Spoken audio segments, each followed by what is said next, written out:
Ang akala mo ba hindi ko kinahalata this past few days? Yung mga titigan niyo. Hindi na lang ako kumikibo. Pero yung maghalikan kayo. My God, Gemma.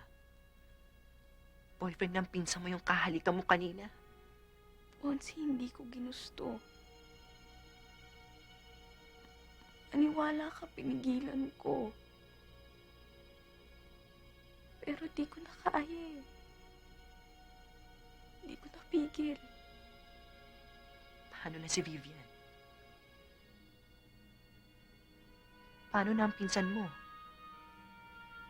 Hindi ko alam. Gemma, hindi pwedeng hindi mo alam. Hindi ka ba nakukonsensya? May sinasagasaan kayong tao.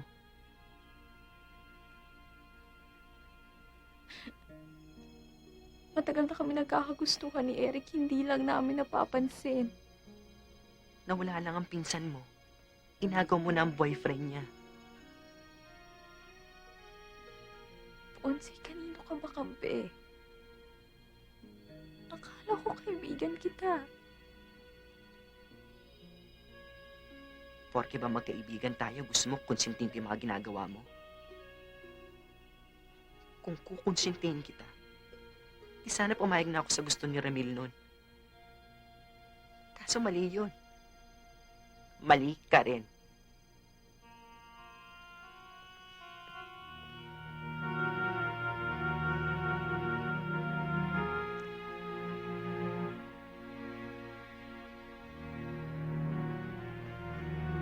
Ponsi, mali bang magmahal? Mali kung dalawang mahal mo.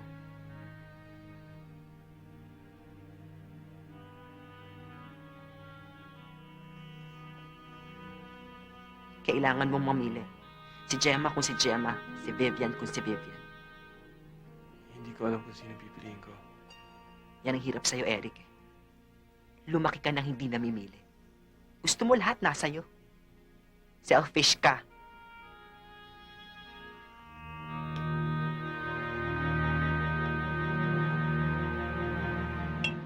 Pero barkada tayo ni Dayan. Baka lang magkasamaan ng loob. So ngayon, anong plano mo? Ewan ko. Hindi pwedeng ewan. Hindi ko pa alam. Anong hindi? You almost got caught. Ako nga, nahuli kita eh. Mahuli na ano? Para naman akong wanted criminal kung magsalita ka eh. I feel just as guilty. Guilty of what? The mere fact na itinatago niyo ang relationship niyo. At natatakot kang sabihin kay Dayan. It just means na alam mong hindi tama ang ginagawa mo. Diba? Louie, ayoko na. Hindi ko na kayang ituloy ang relationship natin. Hindi mo na, ano? Nagigilty na ako kay Dayan. Diba sabi sa Golden Rule, do not do unto others what you do not want others to do unto you? Pero Georgie, wala naman tayong kasalanan na. Ano ka ba? Niligawan ko si Dayan. Ginawa kita tulay. Hindi niya ako nagustuhan. Pero in the process, na-discover natin ang isa't isa. We didn't plan it. We just fell in love. Hindi ko kayang saktan si Dayan. Ako, okay lang saktan mo ko. Georgie, ayaw mo bang ipaglaban ako?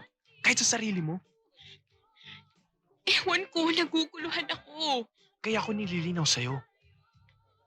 Georgie, mahal kita. Mahal mo rin ba ako?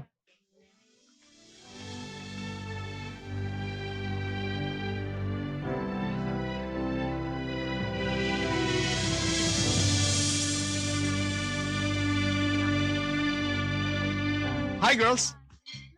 Hi! Hi, sir. Happy birthday. Thank you, This is sir. for you. Sir, tabihan niyo si Dayan. Alam niyo, miss na miss ka na niya. Actually, I'm there with Mia. Would you like to come and join us later? Enjoy na enjoy siyang kausap ka dati. Yes, sir. Later, sir. Okay. Girls, Okay. Georgie, happy birthday Thank you, again. sir. Diane, See you, sir. Join us later. Join us later. Sour gravy.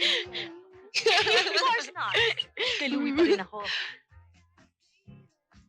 Angie na si Louie. I know, Dayan. Hi, Louie.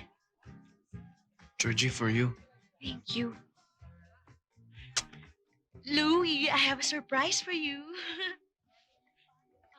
Wala akong kadate ngayon kasi alam ko darating ka eh. Dayan, excuse ha. Sandali lang. Georgie, sayaw tayo. Mamaya na lang. Sige na. Iwan mo muna sa kanya. Excuse.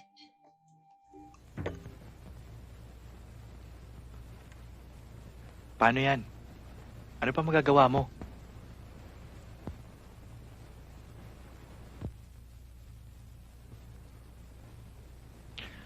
Hasmin, umuwi na lang tayo sa probinsya para mabuhay tayong tahimik.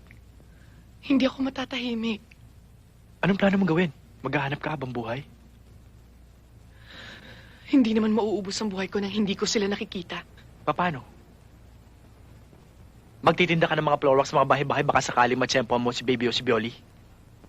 O kaya naman lilibutin mo lahat ng barangay sa buong Pilipinas at titignan ng listahan ng mga botante baka sakali naman nagpalista sila noong nakaraang eleksyon. Eh yun kung apelyido pa rin nila ang ginagamit nila. Ang alam ko sa mga inaampon, apelyido na ng mga umampon ang ginagamit nila. Bakit ba galit na galit ka sa akin? Asawa ba kita? Nobyo ba kita? Mahal kita. Hindi ko kasalanan yon. Huwag kang magalit sa akin kung mahal mo ako at hindi mo ako mapasunod. Buhay ko to at isip ko to. At wala akong susundin kundi ang isip ko. Alam mo kung ano magagawa mo para sa ating dalawa, Lando? Umalis ka na. At maghanap ka na ng iba.